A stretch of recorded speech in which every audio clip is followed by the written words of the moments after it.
तोर दिए कालिफा अछन दक्षिणी कालिमा अछन बोल कहले और गोटे क्वार्टर के नहीं मते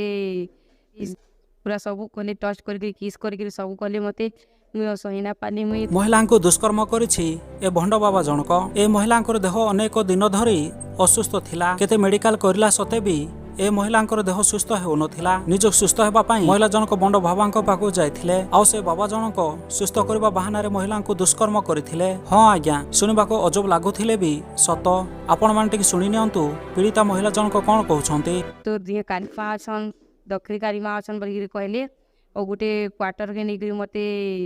पूरा सब कले टच करके किस करके सब कले मते मुझे सहीना पानी मुई महिला अभियोग अनुसार निज सुस्थ होगा महिला जनक जड़े बाबा पाखक जाइतिले आउ बाबा जनक महिला को कहिथिले जे तमर देह बहुत असुस्थ अछि तुमको गुरु मंत्र करी तेल सहित तमर देह को मु मालिश कले ही तमे रोगर सुस्थ हेबो एमिति किछि कही बाबा जनक महिला को निज रूम को डाकी नैथिले आउ छुआ अछुआ जगार महिला देह को हाथ मारिबा सह चुंबन करने को लगिले आउ निजक संभाल न पारी महिला को दुष्कर्म करिले ए नै पीड़िता महिला जनक थाना रे एतला देइछंती तेबे देखिबाकू बाकी रहिला ए महिला को केबे न्याय मिलुछि आउ आपण माने कमेंट माध्यम कमेंट करंतु एपर कार्य करतुवा बाबा माननकू की दंड मिलबा दरकार।